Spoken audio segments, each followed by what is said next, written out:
Hi, my name is Dean Monks, and this presentation is on a conditioning program for Brazilian Jiu-Jitsu. These are the topics that will be covered today: athlete profile, needs analysis, performance testing, 12-week periodization, monitoring and tracking, and then some sample training sessions. So the athlete is a male, he's 29 years old, he weighs 79 kg, and he is a blue belt in Brazilian Jiu-Jitsu, so that means that his matches are going to be 6 minutes long. His max heart rate is 190, his resting heart rate is 50, then his estimate VO2 max is 49, and that was estimated through the yo-yo test, level 1. His training background is 6 years, so he's kind of advanced. His training frequency is high, his training stress is high, and he has no major injuries at the moment. So Brazilian Jiu-Jitsu is a grappling-based combat sport or martial art. In tournaments, athletes are divided into sex, age, weight, and skill level, using either a single elimination or round-robin format, with athletes competing in several matches to win the tournament, usually with a 5 to 15 minute break in between matches. The duration of the match is determined by the belt ranking, so it's going to range between 5 and 10 minutes, 5 being white belt and 10 minutes being a black belt. So Jiu-Jitsu consists of gripping, throwing, ground grappling, chokeholds, strangleholds, and joint locks. Matches involve a variety of movement patterns such as flexion, extension, torsion and traction mechanics, and center of mass displacement. Lateral movements, balance, and weight distribution are crucial for maintaining top position. Athletes spend a lot of time in the supine position with the spine and flexion and the lower limbs in triple flexion. Unlike many other sports, Jiu-Jitsu requires that the athlete trains against heavy, often maximal resistant opponents during each skill training session. 9 out of 10 will get injured during training and 60% will get injured during competition, with the elbow being the most predominant injury. A study done on chronic lower back pain in Jiu-Jitsu athletes found that 80% of the 72 athletes in the study had chronic lower back pain, so that needs to be taken into consideration when programming. Maximal dynamic strength, isometric strength, and strength endurance are associated with sport and success in Brazilian Jiu-Jitsu. Athletes need to have high abdominal strength endurance and maintain a firm grip for extended periods of time. Power is associated with explosive moves that allows the grappler to attack and defend faster against a resistance opponent. Then in regards to hypertrophy training, this should be avoided by most athletes unless they're trying to move up a weight class or they're a heavyweight. BJJ is a high intensity sport with intermittent bouts of very intense anaerobic bursts combined with lower intensity aerobic periods.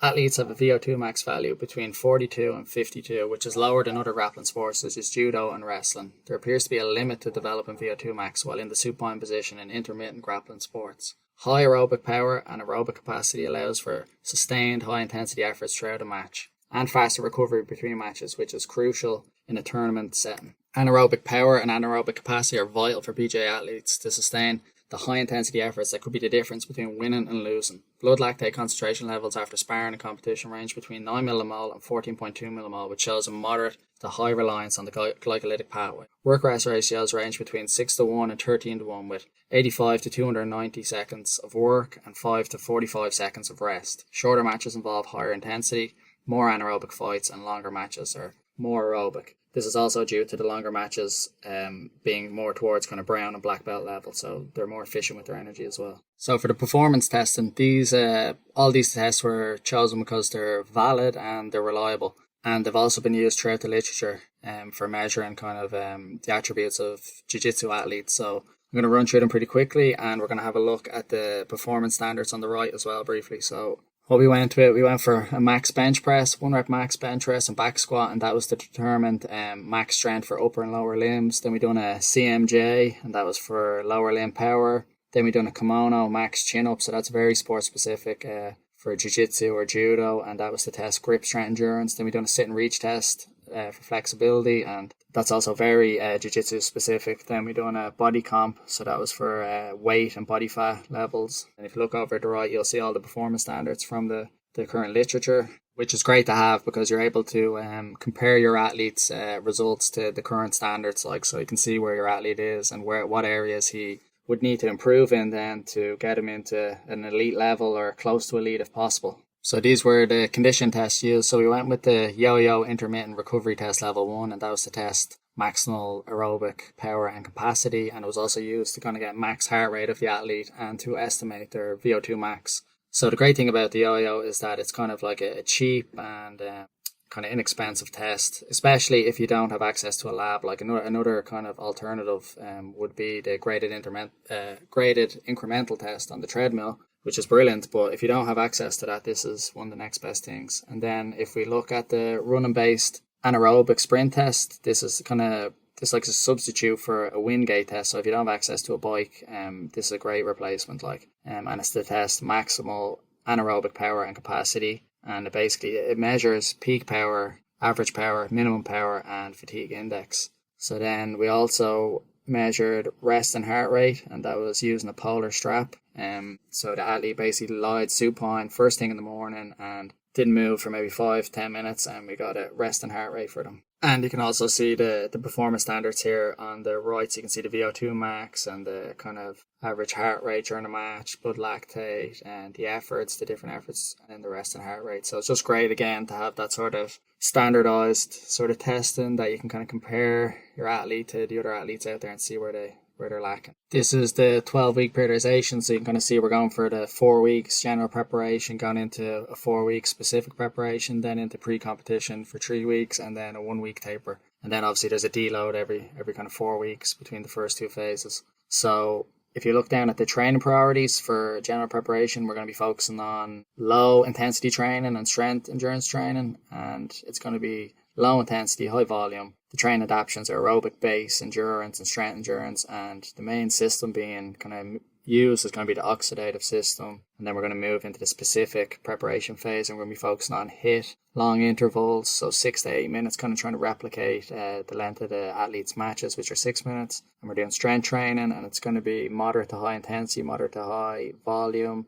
The adaptations are aerobic power, anaerobic capacity, dynamic and isometric strength, and we're working the oxidative system and glycolytic system. Then we're moving into the pre-competition, so we're going HIIT again, except short interval, and we're also bringing in sprint interval training, and it's going to strength and power training as well. So it's moderate to high intensity, moderate to low volume, and we're going anaerobic capacity for the adaptations, anaerobic power, rate of force development, and speed. And then it's the glycolytic system and the phosphagen system. So then we go into the taper, and we're basically just trying to maintain all the training adaptations that we've built up over the last kind of 12 weeks.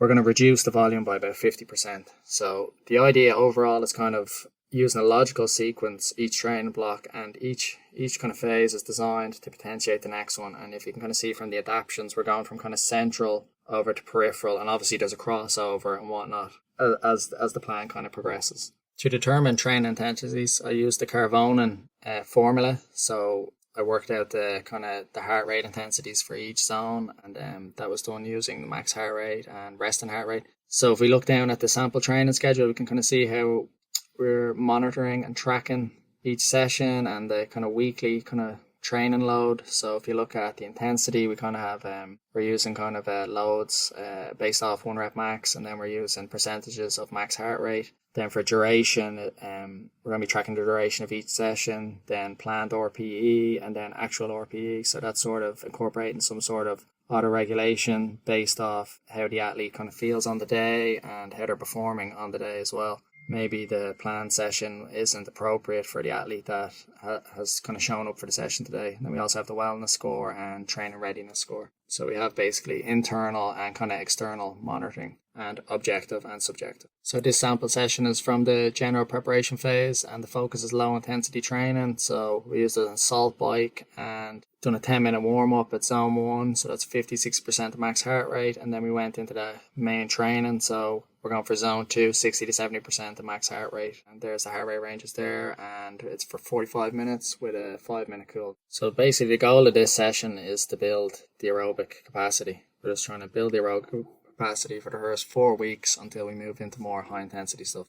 This is a HIIT long interval from the specific preparation phase. So we're using the assault bike again, and it's zone 4, so 80 to 90% max heart rate, and we're going to do 4 intervals of 6 minutes with 3 minutes active recovery at 70% max heart rate. And the rationale for picking 6 minutes is because it replicates the match length of the athlete. And the reason for using, let's say, an assault bike over doing kind of sport-specific drills like shark tanks or vortexes or anything along those lines is because from the literature, it shows that developing kind of VO2 max in a supine position it has a limitation, and that's the reason why a lot of jiu-jitsu athletes don't seem to have a very high VO2 max. So logically, it would make sense then to use something like the assault bike or a treadmill or a bike itself to really just focus on kind of maximizing the adaptions from a non-sport specific kind of perspective, because it can seem to be maximized from the sport itself. So this is a sample session from the pre-competition phase. So it's a BJJ sprint interval training. So the warm-up, we're going to just do some light drilling, takedowns, clinch. So 50-60% max heart rate. Then we're going into takedowns, and it's going to be zone 5, 95 to 100% intensity. 5 intervals of 30-second duration with 3 minutes clinch work at 6% max heart rate. So the idea is we're kind of really trying to push it hard here. Like, this is getting towards competition. We want to really push it hard, and we're trying to get those peripheral adaptations, so muscle buffering, and we're trying to like increase muscle glycogen storage, all these sort of things. So, and that's it. So thank you for listening. Here is the referencing.